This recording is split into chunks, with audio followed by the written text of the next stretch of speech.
Welcome to Tuesday's Tips from Sew Very Easy. My name is Laura, and there are many times we need to sew from a thin fabric getting to a thick fabric, and it's usually a hem or the seam that causes that thick fabric. The machines can do them, but they sort of give us a hard time, and they might as they're trying to get over that hump.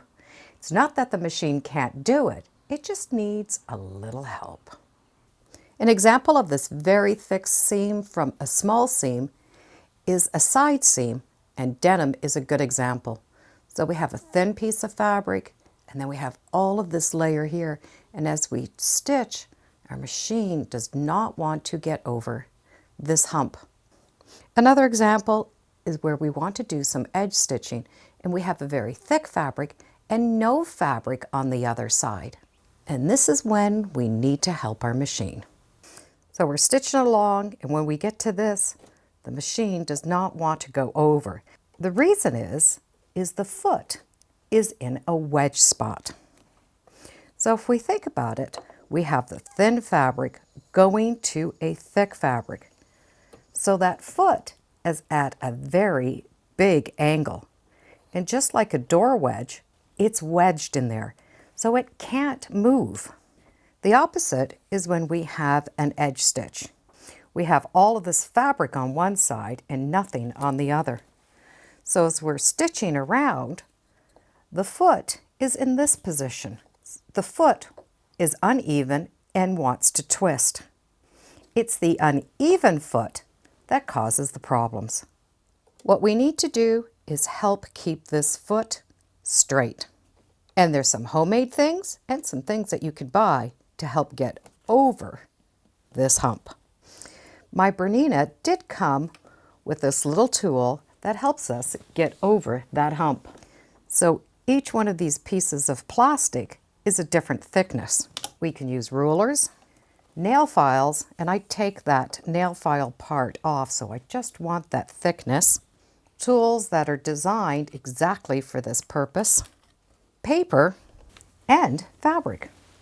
So as we're sewing, when we get to this hump, we're going to help this foot stay straight so that it helps get over that hump. Put your needle in the fabric and raise your foot. We need to put something behind this foot to keep it in that right position. We can use that nail file, a ruler. These tools work, and you can get different ones that have different thicknesses.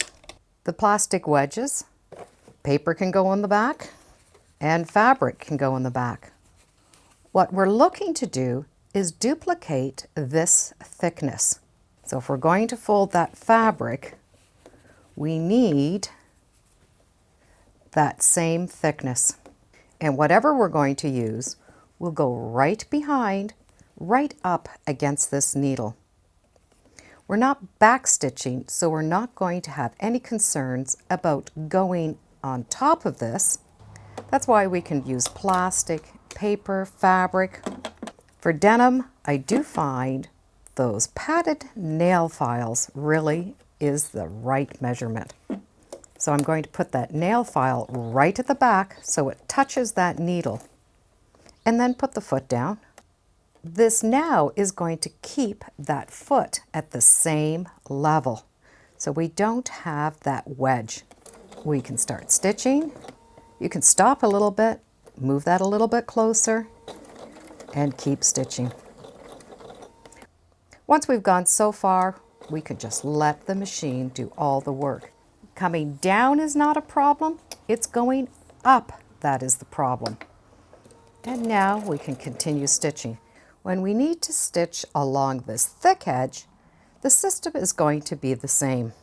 The foot is on some fabric, and then the foot is sort of stitching in the air. So that foot is higher and lower. Even though we can't see that it has that bit of an angle, it does struggle a little bit with the angle. So in this case, I'd recommend something soft, like the softer nail file, or fabric. We're going to just lay it beside. So by placing that fabric or something else along the edge, we're going to keep that foot equal. And as we stitch, It helps keep us equal. As we're stitching along this edge, because the foot is on an angle, the machine will often try to force itself off. So as hard as we try to keep right along an edge, it's going to force us off. So this fabric helps keep the foot on that flat angle, which means we have a beautiful seam as we go along. And we just need to keep moving this fabric and having it match that foot as we go around. So we just need to keep in mind that the sewing machine foot is designed to stay flat. We have a little bit of movement that is allowed, but if we have a big wedge, it's just like the door wedge, it can't go up. So with a little help for things that are at home, things that you can buy, or just some extra fabric, we can help that machine get over the hump, straighten up that presser foot, and continue sewing. And that's all there is to getting over that hump. Thank you for joining me today on Tuesday's Tips. Feel free to subscribe, and as always, come on back. Let's see what we're talking about next time in the sewing room. Bye for now.